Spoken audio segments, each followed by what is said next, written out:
Very good evening to you indeed, and it's time for us to take a look at the headlines.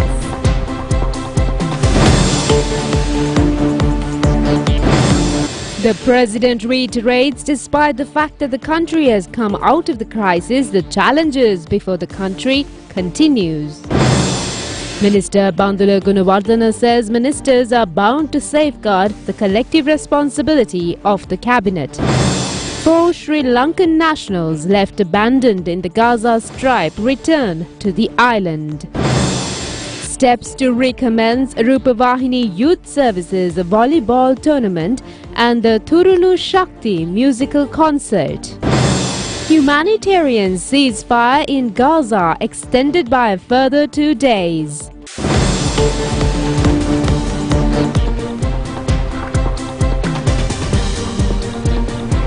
We move on to those and other stories in detail, taking a look at local news first. President Ranil Wickremesinghe emphasized that despite the country's progress from past challenges, the journey is not yet complete. He stated that in order to achieve the desired goals, everyone must move forward with great patience.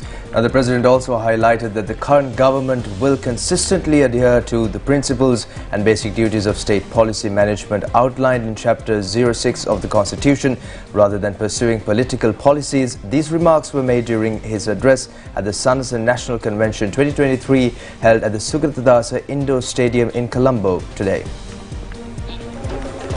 The 3-year plan for the national program aimed at developing 5,000 villages through the advancement of 1,250 Sanasa societies based on the concept of Dr. P.A. Kiriwandeniya was unveiled. Dr. Kiriwandeniya presented the comprehensive plan to President Ranil Wickremesinghe. Additionally, a special commemorative plaque was presented to the President in recognition of this initiative. Furthermore, plans were outlined for 5,000 Sanasa leaders across 25 districts. Through this initiative, the goal is to initiate 10,000 development projects in 5,000 villages, thereby creating 50,000 direct or indirect job opportunities nationwide. This program is anticipated to strengthen the economy of more than 300,000 families.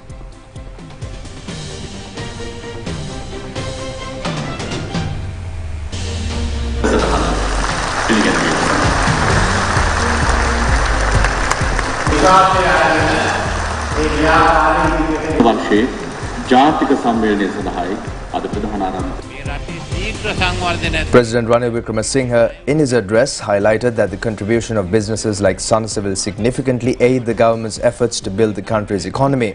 The President also called upon both the public and private sectors to actively participate in the government's program, working collaboratively towards building a prosperous nation and enhancing the lives of the people. President Ranil Wickremesinghe emphasized the importance of further developing the business. In the context of building the country's economy, President Wickremesinghe underscored the need to progress by incorporating businesses like Sanasa. Looking ahead, President Wickremesinghe shared that the government is anticipating the declaration by the International Monetary Fund before the end of December, affirming the country's achievement of debt controlling stability.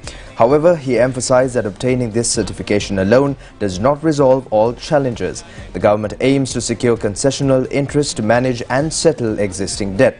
Following this, there is recognition of the necessity to take new loans to support ongoing economic initiatives. In order to accomplish these tasks, it is imperative to cultivate a robust economy in the country with a particular emphasis on the export economy. The active participation of the Sanasa movement is deemed a substantial contribution to this endeavor.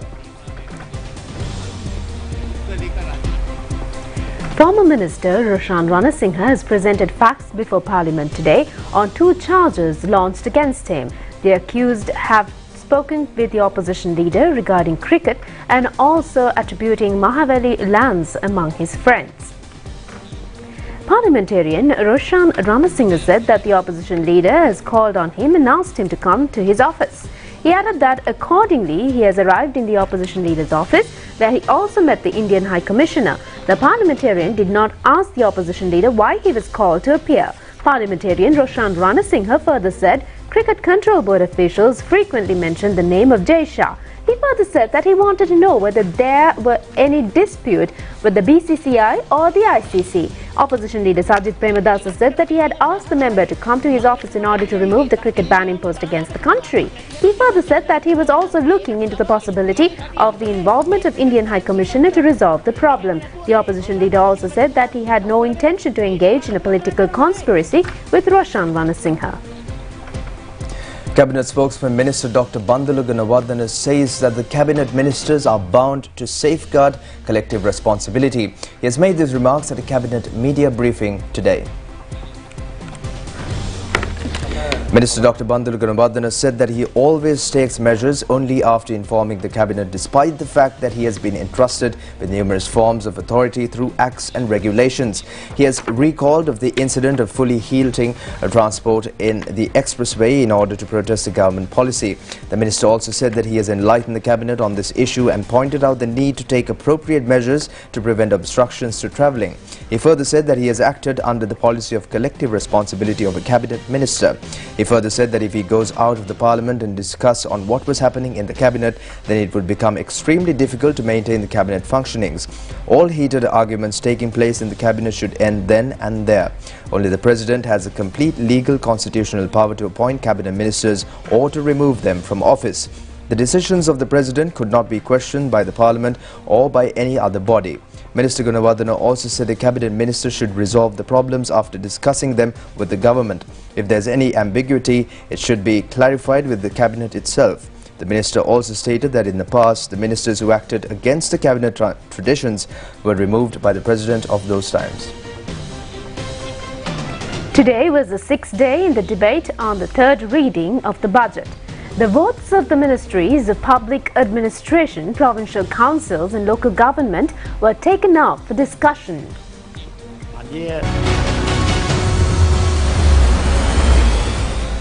Parliamentarian J.C. Alavatullah said that one of the reasons for the political collapse has been the maintenance of the provincial councils by removing public representatives of the councils. He added that he wanted the attention of the Prime Minister on the issue. Prime Minister Dinesh Gunawardena said that a draft bill was presented to change the election law of the provincial councils. The bill was passed in Parliament and it was brought to the committee stage level.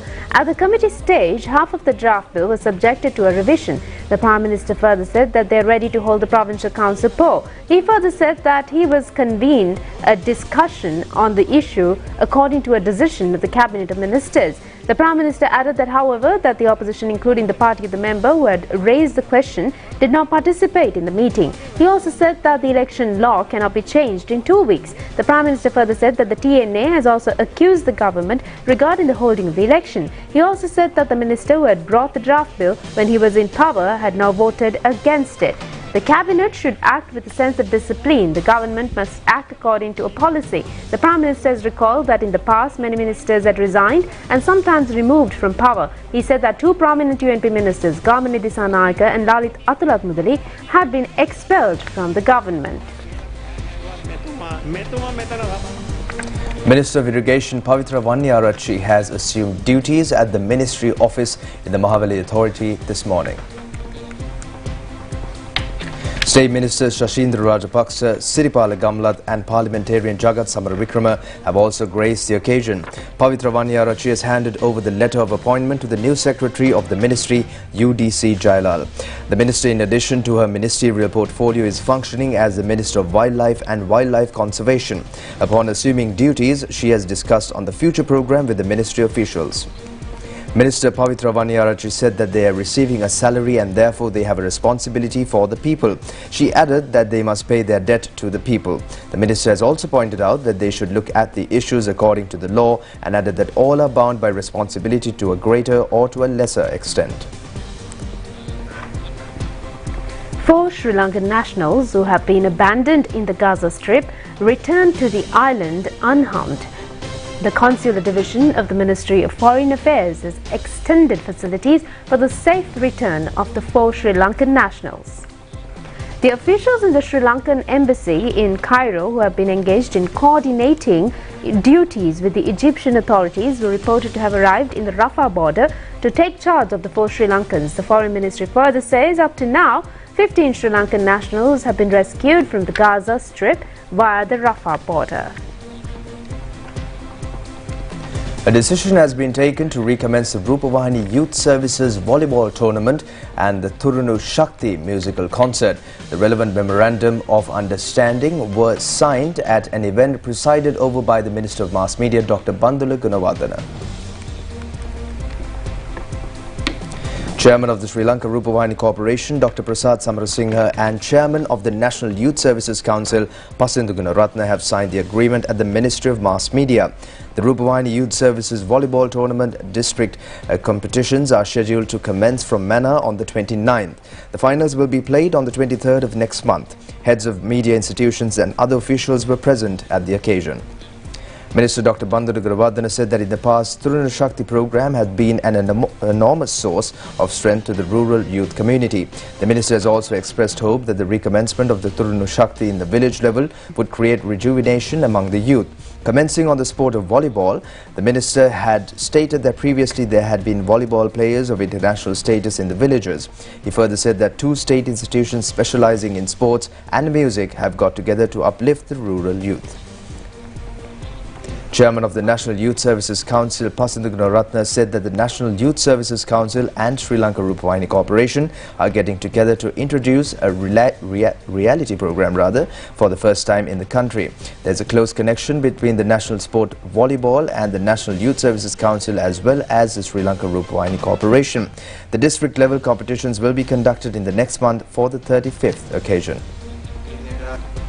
In a landmark address at the 58th Annual General Meeting of the Hotels Association of Sri Lanka, which was held, President Ranil Wickremesinghe outlined a comprehensive strategy to propel the country's tourism sector to new heights.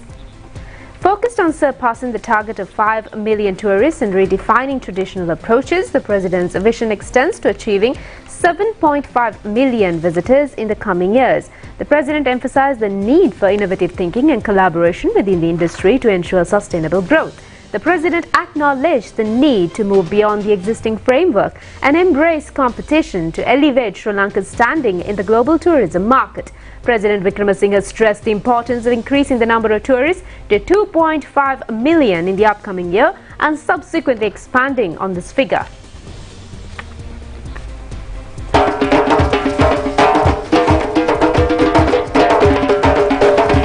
The government, I realized that sustainability alone is not sufficient. How are we going to earn the foreign exchange? How are we going to have a positive balance of trade? In that, there were many suggestions. But what is the low-hanging fruit? And one of the low-hanging fruits was tourism. Let's promote tourism fully. But that means we have to move out of the present framework. We have to compete. Russell is now having its 58th anniversary. There are countries like Vietnam, I'm sure, the equivalent must be much shorter, maybe 20 or 30 years. But then why is it that they have more tourists than we do? That's the question. So can we at this stage improve on tourism? This year is 1.5 million. Looking back at 2021, yes, it is good. But next year must be 2.5 million. And year after we have to go up. Secondly, how much do we earn per head? That's another issue. How do we increase that? I think the era of minimum rates also have to go out. We must on our own be able to go for high rates. We have to ensure that we have a good product. So we have to specialize. Without this, how do we go up the ladder? Other countries didn't have it. We have so much of potential which we haven't developed. Look at our food from one area to another. Have you utilized it? We have a variety of food. On that we can improve with fusion. Let's do that. We have to be special in many ways. Because remember, tourism was not something that was new to us. It was there even in the time of the Anuradhapura period. In a way, Anuradhapura even had this red light district. Because when you came by ship from one monsoon, you couldn't go back till the other monsoon. So what do you do in between? So in their own way, they worked out what tourism had to be. I'm not advocating that at all. Otherwise, we'll have a whole lot of people picketing outside my office tomorrow. But I'm giving you an idea of how they did it. People came to climb Siripada long ago. Obviously, we had promoted ourselves well. Then if we have to promote ourselves, what is the key is hospitality. Where do I stay? What do I get? what do I eat? I must say that there can be expansion and improvement on our cuisine. And there can be a number of types of not only Sri Lankan cuisine from outside. Basically, why don't we run the whole range of rice from the paella in Spain to the rice in Japan? Something we can do. We can have our own fusion. Now we have a number of our experienced personnel going out. What do we do? I think we should now get expats in larger numbers. So the interaction there will produce something more. And look at our boutique hotels which are doing quite well, and that's something we started only about 2003, 2004. It's just 20 years. So there are different niche markets that we can go for, many areas.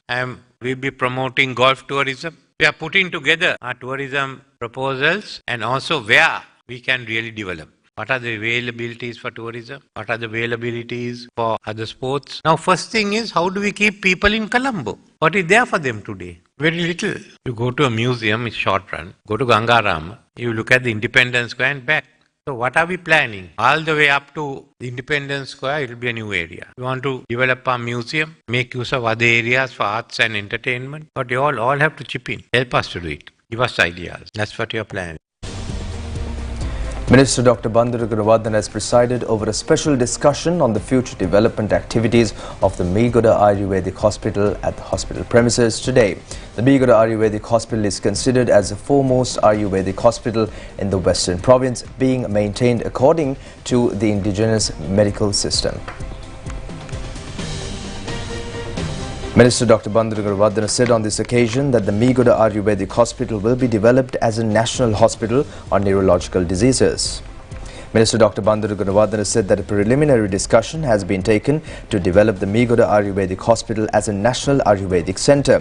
The minister has added that they will join hands with the Provincial Council to utilise new strategies to transform the hospital into a national level institute of the entire country, specialising in nerve-related diseases. He added that only a basic discussion was conducted today and separate discussions will be conducted with the Governor of the province and the Provincial Council. Cabinet approval has been received on the guideline orders on the Colombo Port City. The proposal has been presented by President Ranil Wickremesinghe. The President, in his capacity as the Minister of Investment Promotion, has published the Colombo Port City Orders number 3 of 2023 under the provisions of the Colombo Port City Economic Commission Act number 11 of 2021 by the Extraordinary Gazette Notification number 2355/30 dated 25th October 2023. The Cabinet of Ministers granted approval to the proposal furnished by the Honourable President in his capacity as the Minister of Investment Promotions to submit the said orders to the Parliament for its concurrence. Secure funds from the Asian Development Bank to complete the Integrated Roads Investment Programme is in place. Some development projects under the Integrated Road Investment Programme implemented using loan funds provided by the Asian Development Bank have had to be suspended due to non-availability of funds. In the discussions held by the Ministry of Finance, Economic Stabilization and National Policies with the Asian Development Bank on this matter, the Asian Development Bank has agreed to provide a loan amount of $60 million for the completion of the components to be completed urgently under the relevant project. Accordingly, the Cabinet Ministers approved the proposal presented by the Minister of Finance, Economic Stabilization and National Policies to enter into the relevant loan agreement. Submission of Colombo Port City Orders number 3 of 2023 to the Parliament is there for its approval. Chairman of the Development Lotteries Board, Ajit Naragala, says that the government headed by the President is carrying forward the country by methodically reducing the collapsed state institutions. He was addressing a ceremony in Colombo today. The event has been organized in connection with the handing over of cheques to the 36 millionaires and double millionaires created by the Development Lotteries Board as super winners of the DLB lotteries. 4 lucky winners who had won the super jackpot of the Jayodaya and Lagna Vasana lotteries were presented with cash prizes amounting to millions of rupees. In addition, the sales representatives who have sold the lottery tickets have been subjected to appreciation. Chairman of the Development Lotteries Board, Ajit Naragala, said that in the recent past, the country was confronted with extremely serious crises. He added that as the officials of the Development Lotteries Board had also faced all these challenges. The DLB chairman further said at present, the government headed by the President is carrying the country forward. The British Council offers IELTS prize scholarships to 6 Sri Lankan students. 6 Sri Lankan students have been accorded the opportunity to study in a university of their choice at the IELTS prize giving organised by the British Council, which was held in Colombo yesterday. Each of these students who have shown excellent results at the IELTS examination will be provided 5,000 British pounds to engage in higher education in English medium in a foreign country. The scholarship, which is being conducted in an annual basis, is open for the students to engage in degree or postgraduate courses. The selected students will be able to follow courses in countries including China, Japan, Hong Kong, Indonesia, Korea, Malaysia, the Philippines, Singapore, Taiwan, Thailand, Vietnam, Bangladesh and Pakistan. A ceremony was organized for the celebration of the 52nd National Day of the United Arab Emirates. This was held recently in Colombo under the patronage of Ambassador of the UAE to Sri Lanka, Khalid Nasser Al Ameri. The chief guest of the ceremony was a Minister of Labour and Foreign Employment, Manusha Nanayakara, along with Ambassador of UAE Khalid Nasser Al Ameri and Foreign Minister Ali Sabri attended the event. Ministers, state ministers, deputy ministers, ambassadors and embassy officials were also present at the occasion.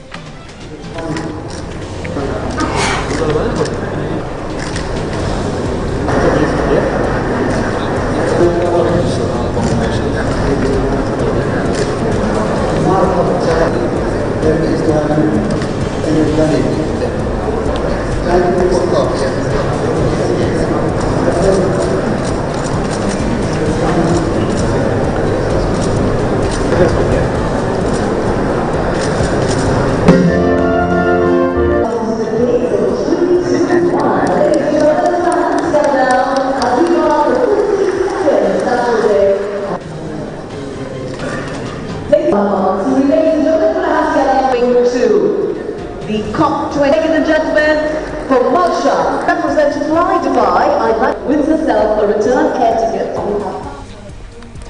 A meeting was convened yesterday at the Presidential Secretariat presided by the State Minister for Finance Ranjit Siambalapitiya and Dr. R.H.S. Samarathunga, Senior Advisor to the President on Economic Affairs, with representatives from numerous trade union leaders, representatives from the National Youth Service Council, youth organizations and civil society activists concerning for the forthcoming 2024 budget proposals. Dr. R.H.S. Samarathunga emphasized the inclusion of substantial long-term reforms in the upcoming budget, aligning with the ambitious goal of elevating Sri Lanka to a high-income nation by 2048. Dr. Samarathunga articulated the imperative of attaining economic stability and positioning the country competitively within the global economy. To this end, a 4-year program developed in consultation with the International Monetary Fund has been instituted to revitalize the nation's economy. During the session, detailed elucidation was provided on the proposed strategies to revive the country's economy. These encompass key initiatives such as providing 10,000 rupees allowance to government employees, granting free land rights to farmers, bolstering government infrastructure and fostering the growth of local entrepreneurs. State Minister for Finance Mr. Ranjit Siambalapitiya further elaborated on specifics of the 2024 budget proposals and outlined the short-term and long-term benefits envisaged for the country. The Department of Immigration and Emigration has taken measures to implement a visa system without a charge for tourists in several countries. The program is to be implemented as a pilot project to uplift the tourist industry. The free-of-charge visa system is to be implemented on behalf of the Chinese, Indian, Indonesian, Russian, Malaysian, Thailand and Japanese tourists. It will become effective till the 31st of March next year. Under the new program, which was also approved by the Cabinet of Ministers, the tourists prior to arrival in the island should apply for electronic migration approval. The approval would be valid for 30 days upon the arrival. The Department of Immigration and Emigration says after the 31st of March next year, the tourists of the relevant countries could apply for a visa extension, which is subjected to the payment of a fee. And now more local news items in brief. The Court of Appeal is ordered today to postpone hearings on the petition filed against the Cricket Interim Administration Committee till the 5th of next month. The new Minister of Sports, Harin Fernando, has given a promise to the Appeals Court that further action will not be taken until the next court date, according to the Gazette notification issued by the former Sports Minister Roshan Ranasinghe. A rubber factory located in Horogaskanda, Danuvita, along with Colombo Kandy Main Road, was completely destroyed by a fire last night. Nobody was injured in the incident, and the police say a reason for the fire has not yet been disclosed.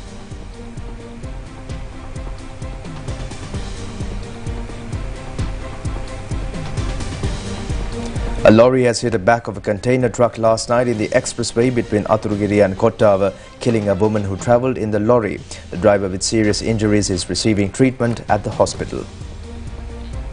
A baby dolphin which washed into the Nilaveli beach in Trincomalee has been rescued and put back into the water by the officials of the Department of Wildlife Conservation.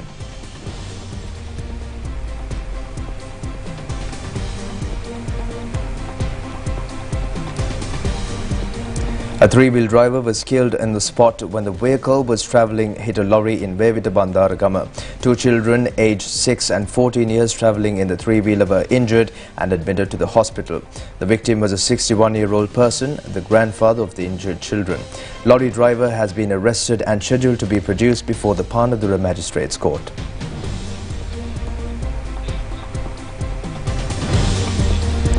And we'll be back with foreign news after this break.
Welcome back. We move on to news overseas now.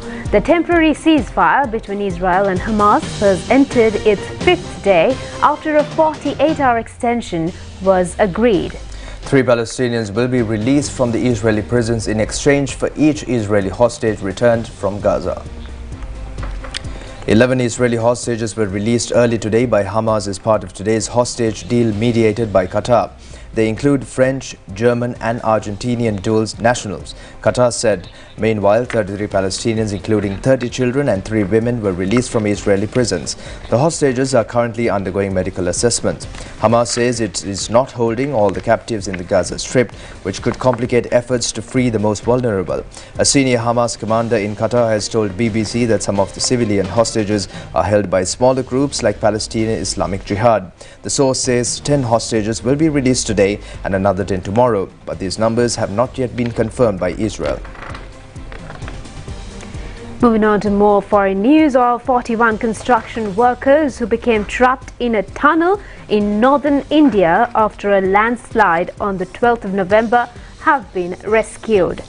They were extracted one by one via a pipe 90 centimeters in diameter, which has been inserted through the rubble of the collapsed tunnel in Uttarakhand state. A tunneling expert says rescuers managed to break through to the group at 7:05 p.m. None of the men are thought to have been injured but are being given medical checks. The rescue has been impeded by the necessity of having to cut through metal rods, and progress has also been slowed by loose soil and hard rock. Authorities have been supplying the men with oxygen, food and water through a separate narrow pipe.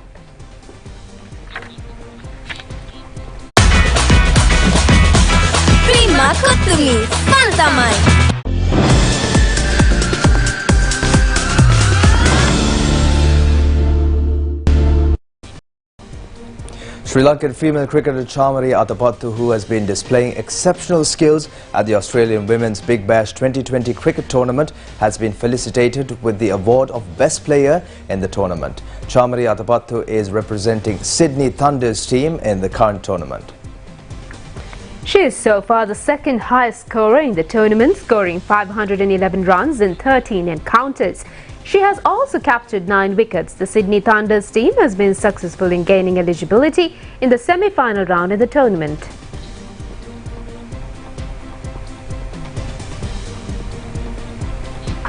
The SSC team is leading the points table in the Inter-Club League 3-day cricket tournament by recording 3 victories out of 9 matches. The team has 97 runs to its credit. The second place has been secured by the Colts team and the Ragama team is in the 3rd place. Italy has clinched the trophy of the Davis Cup tennis tournament after a lapse of 47 years. The finals have been worked out between Italy and Australia. Australia is the winner of the trophy on 28 occasions. Italy's last victory was in the year 1976.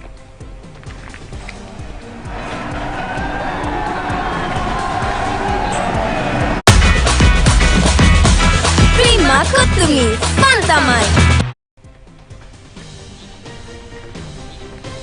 And that concludes your news stories for tonight. We'll be back tomorrow as well with the very latest, together with Sharifa and Prashant. Good night. Good night.